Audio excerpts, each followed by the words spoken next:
Welcome to Real Talk, Real Women, Breaking the Silence Around Abuse. I am Jamal Serenity Gorokov, and today we have Beth Brunk joining us. Welcome, Beth. Thank you so much for being here today. My first question for you, can you please introduce yourself with an emphasis on the kind of abuse you overcame in your life?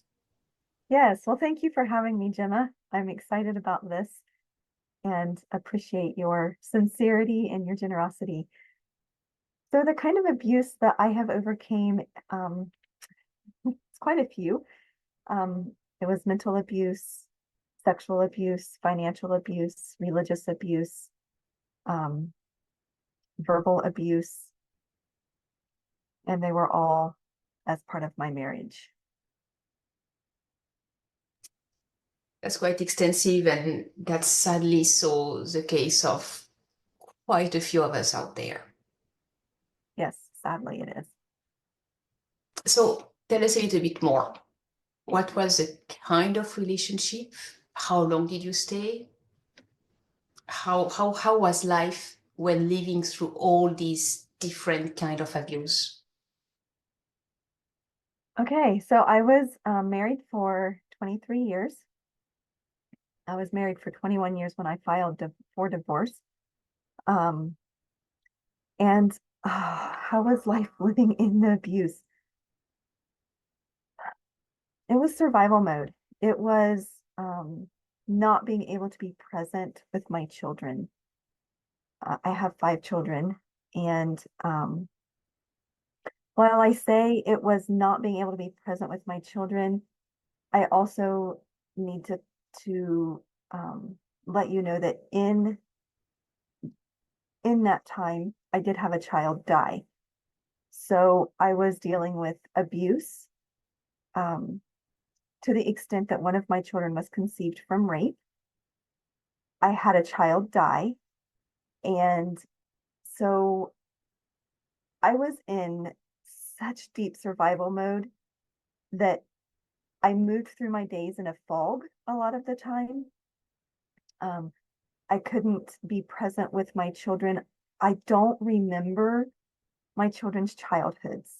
It's just not there. I have a few memories here and there, but there's a lot that I don't remember. My children will say, "Well, do you remember this?" And I'll be like, "No, I don't. I'm sorry." Um, so the religious abuse came from both my former spouse and um, the former fellowship that I was a part of. So it wasn't just from one angle; it was from a couple of different angles. Um, So yeah, just a lot of survival mode, swirling thoughts, um, high anxiety, being hyper aware of my surroundings while at the same time not being present. And I know to someone who's never experienced those kinds of things that can sound like really strange, but that's the way that life was.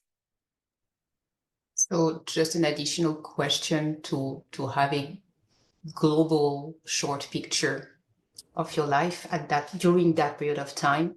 When you say even in your fellowship, there are two kind of stories really that run in that kind of fellowship.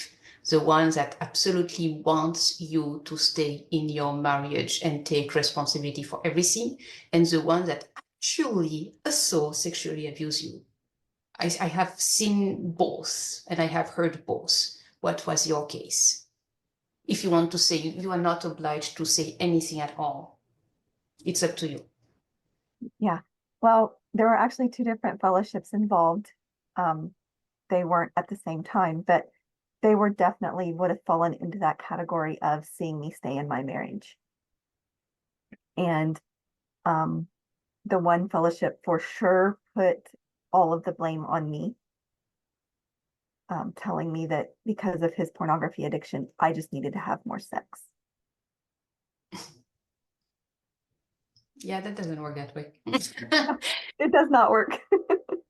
No, there is something else involved. Okay.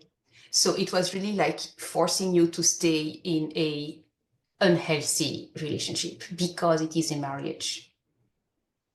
I understand that. So that is a case that we see often.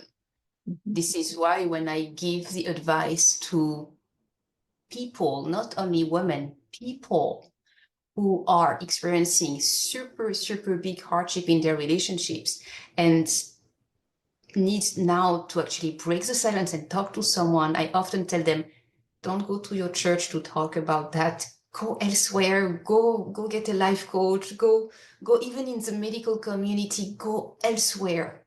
And a friend who is not in the religious a group. Otherwise, typically, what we hear and see is what God has united, human should not deunite. It's like, yeah, except, Well, except super, super bad and not what God wanted for us, basically.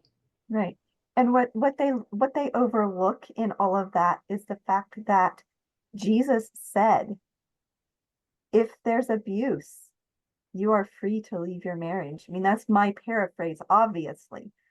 But his heart is not for women to be abused. That's not ever. And so I think marriage is such an idol, and that might like ruffle some feathers, but marriage is such an idol in a lot of churches that they put it above the safety of women and children. Yeah, I'm sorry about that. And I know it has happened and it's still happening way too often. Yes. This is why, yes, it's good to be part of a fellowship when you also have another group of sane people around you, people who are able to think through what's going on and make some hard decisions sometimes. Right. And some hard decision may mean, not always, but may mean, okay, so if your relationship doesn't work, you break the relationship and you go away and you stay away from abuse, away from constant like nitpicking, constant like physical abuse you mentioned as well. Mm-hmm. And if you are going through life like a zombie, like a not present person, like a dead alive people at the same time, something has to be done, especially when you have 5 children, but already for yourself, for your own sanity. Right. Wow. Were you able to keep your children or did you keep your children with you or not? Um, yes. Um, so at the time of the divorce, two of the children were 18 and older, and two of them are younger. So right now they're 14 and 11. The 14 and 11-year-old are with me. I have full custody, and I have a restraining order against their father that they are on. And in the final parenting plan, there is stipulations that he has to do in order to see his children. And at this point in time, he's choosing to not do those things. So he does not see them at all. And I myself personally also have a protection order. Okay, as long as it works. Yep. It works. Well, he's broken it. And because he broke it, I believe I was able to actually get a 2-year protection order when I got it renewed this year. Okay. Let's have it done. I remember that you have found a really healthy relationship with someone else. Is that right? No, I'm not currently in a relationship. Oh, all With right. myself, yes, I have a healthy relationship with myself now. I'm speaking it into reality, all right? Because it's true. But as far as being in a relationship with another person, no, I am not at this time. Okay, let's change that. Let's attract someone who is really like matching your good, healthy, safe side and can be beautifully walking by your side, being himself or herself, and really like feeling good and being well together, Yeah, walking through life together. That's the most beautiful part of a healthy relationship. yeah. Awesome. I'm waiting for that man to come to my life. All right. Whenever the time is right, just show up and recognize each other. That's the most beautiful part of it. Mhm. What is that moment in time when you stop? Because 21 years before fighting for divorce, or 23 years when the divorce is finished, it's quite a long time. What is that pivotal moment when you decided, you know what, I'm not doing abuse anymore. I am not playing that. It's over and it's without me. I'm out. So the really, really big moment was when he actually, my former spouse, choked our oldest son to the point of blackout. And I told him, we were walking around on eggshells. If we make him angry, what's going to happen now? And he had been abusive to the children before that, but it was never anything like that. That was like just that one step too far, which sounds really, really bad, but the abuse had not been that extreme. And so that was like, I was done. No, we're not doing this anymore. We had already been separated one time before, and because of the lack of support that I mentioned before, that I was hurting the fellowship, I was hurting my family because I wouldn't allow my husband to be at home. I allowed him to come back home and should have never done that, but I didn't have support, so I felt stuck.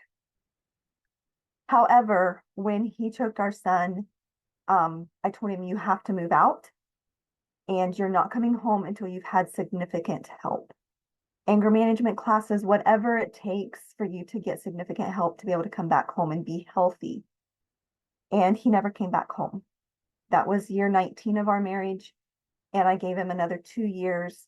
And when he told me at one point that he had made an agreement with his therapist that he would tell me and his therapist within 24 hours if he used pornography again. And then a year later, he told me that he had been using that entire year. That was like, I was done. The marriage was over. Because you're clearly, while you're in therapy with up to 3 therapists a week, you're clearly making no progress. You're not really doing the work. And all that therapy did for him was gave him the tools and the verbiage to sound like he was doing the work when his actions never changed.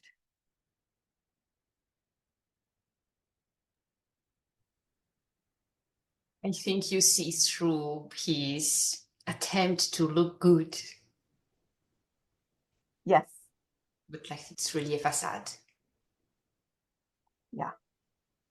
And that means also awareness. That means that you are highly attuned to the divine. That means that you are able to see through him, which is much more important than respecting that contract, that marriage at one point in time to screw up the entire rest of your life.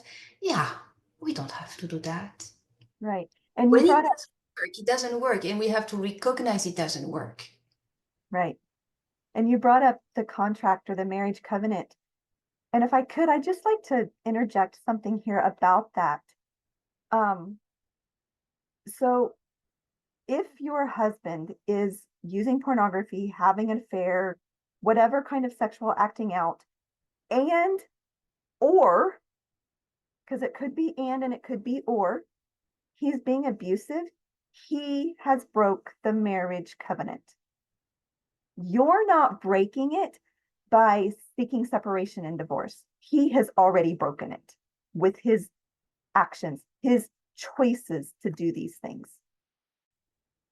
So don't let anyone tell you that you are at fault here for the family falling apart and for the marriage falling apart, because you're not. Your husband made the choices to be a sex addict and to be abusive, and he made the choice to break that marriage covenant. And honestly, sex addiction is exactly the same coping mechanism as drug addiction, as alcohol addiction, as bad food addiction. I mean, really like going and eat anything, everything just because you need that instant gratification. It's a coping mechanism for something much deeper, for a trauma or a series of trauma or something really like deeply rooted.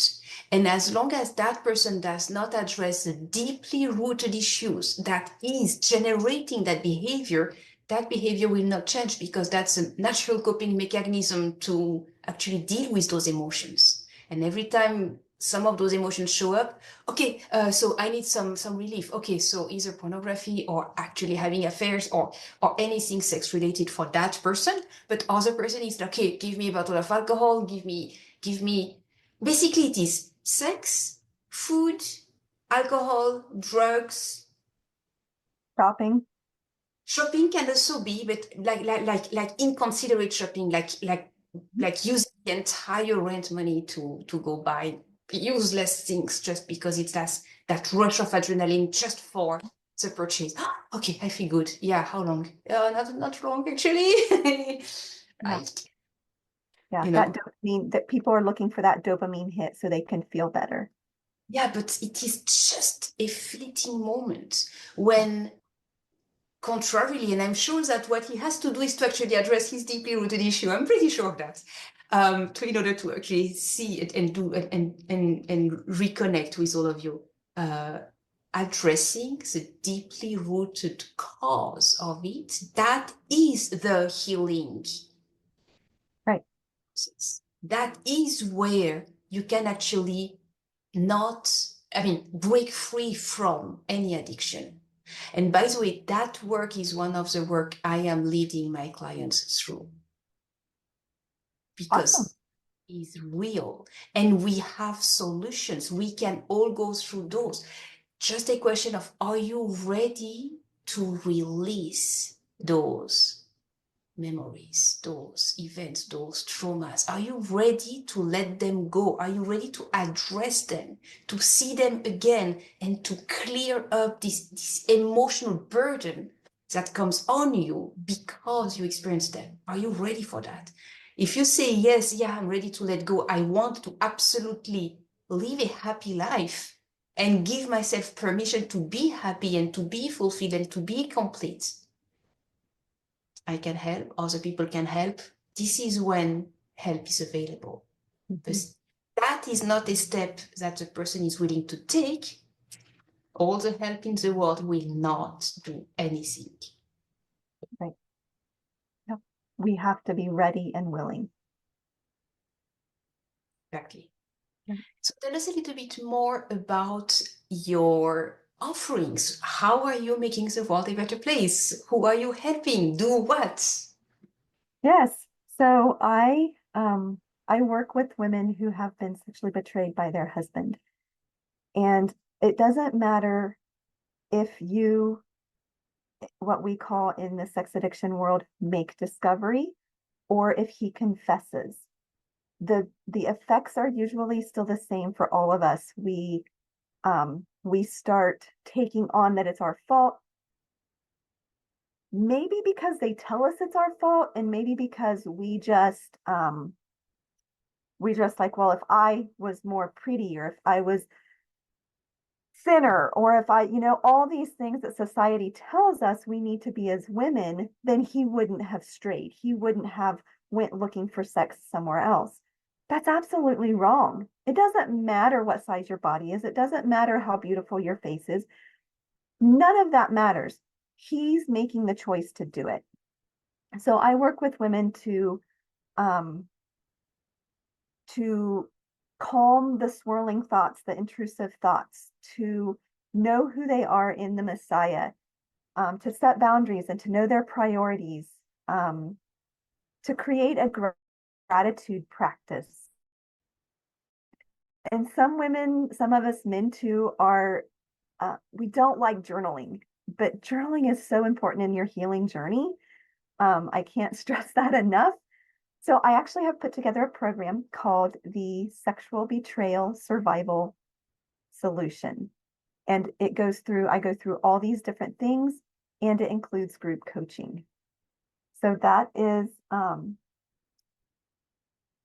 is something that I've put together and I offer as a way to change the world, especially the lives of women and children who've been impacted by sexual betrayal. That sounds like a very precise niche, and that sounds like a very successful endeavor, because too many women have been sexually betrayed in one way or another.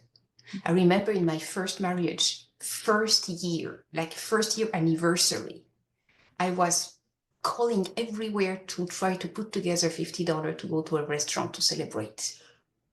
And that is the moment he chose to actually go to see his ex-girlfriend and have sex with her and come back and tell me, I just did something I cannot tell you. Well, if I'm telling you, I'm not cheating on you. So I had sex with my ex-girlfriends. And as I just told you, I'm not a liar. Therefore, there is no issue because I just told you. So I'm clean.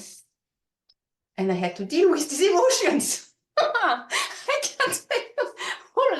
Oh, and I did just like call everybody I knew. Okay, can you just like chip in? How much can you chip in for us to celebrate our first year anniversary? Oh, wow. The stories that men tell themselves, and then they don't just tell themselves, they start to believe their stories, and then they tell them to us. Oh my God. Wow. And another time when he did the same kind of things, but a little bit different. We were already separated, but the very beginning of the separation, the kind of separation when you'd say, let's take a break and we reevaluate. The kind of separation that does not break the contract just yet. So I go and I live with another person, he stays at home. He tells me that he broke the vacuum cleaner and he needs $100 for that. Okay. I still want the house to be clean, so I give him $100. Next day, I am on my way to my psychiatrist to actually talk, because in Switzerland you can have both in one. And I get a phone call from him, and he says, "I just wanted to confess a $100 big, bold mistake I made." Big, bold mistake. Oh, I know exactly what you mean. Did you go see a prostitute with $100 I just gave you for the vacuum cleaner? Yeah. And I remember that numbed my heart right away. I was already on the brink of divorce, like really on the brink of stopping that crazy shit. And I was able to answer very calmly, well, it's your life, it's your choices. Bye. But then I was on my way to my psychiatrist, and I arrived to her office, and I said, well, I'm just going to work through my own emotions now that I just learned that. And she said, okay, very well. I mean, we work on something that is very real and very now and very emotional. Okay. And I talk a little bit more. I express, and then I take a deep breath and I say, my gosh, did I marry a jerk? That is the only time she actually reacted, like really like, oh la la. And in Switzerland, psychiatrists and psychologists, they are trained to not react, just let you talk and not interact. Like, just like listen, but without giving you a feedback, just like a space to talk. They are trained for that. So she was trying to give me that. She could not stop herself from like completely reacting. After that, I actually filed. It was done. Like, yeah, I was done. Yeah, it's over. It's over. Yeah, I don't do that anymore. It's over. My God, that was a strong one. This is one I tell regularly because it's too big, actually. It's too big. It's like, yeah, it's not because you confess and you just said it. It's not because you confess that it actually absolves you from the sin, whatever sin it is. Sin is just missing the destination. That is what a sin is. Missing the goal. Okay? So It's not because you confess your sins that you are absolved. You still have to go through the forgiveness process and recognizing that you did wrong and choosing to change and measuring the impact of your actions. All of that. And when all of that is going, you go through all of that and you really, really choose to make a meaningful change, okay, now, yes, indeed, you are forgiven. So do not sin anymore, as Jesus said to one of the women coming to him. Yeah, okay, you're forgiven. Do not sin. Like, stay on track now. You said that, you do that. Right. Yep. Thank you very much for having put together that program, because that is essential to actually manage those emotions, because it's a swirl of emotions to go through that sexual betrayal in one way or another, whatever nature it is. Yeah. Thank you very much for that. And I really hope that one of the people going through your programs, or whoever at the right time, just pop up and just say, hey, actually, we're walking the same paths. Let's walk it together. And this is how love is born. That will happen. Just watch and see. Believe it has happened already. All right, Beth. What is the best website to reach out to you? BethBrunk.com. Awesome. Simple. That works. BethBrunk.com. You have her name, .com. It's over. It's said and done. Yep. Fabulous. And do you have another typical name that you use on social media? Use Beth Brunk everywhere. It's Beth Brunk Coaching. So yeah, it's just Beth Brunk everywhere. You find Beth Brunk, you might find me. There's more of us out there, but when you add coaching behind, it's more likely you. yes, if you add coaching behind on Instagram and Facebook, it's me. Nice. Awesome. Beth, it's an honor to have had you. Thank you for sharing your story. Stay strong and stay inspiring all those people to actually get back their own strengths, and remind them that having someone cheating on them does not define them. No. You are the only one able to define yourself. Nobody else can. So choose something that fits you. Yes. All right. Thank you. Thank you.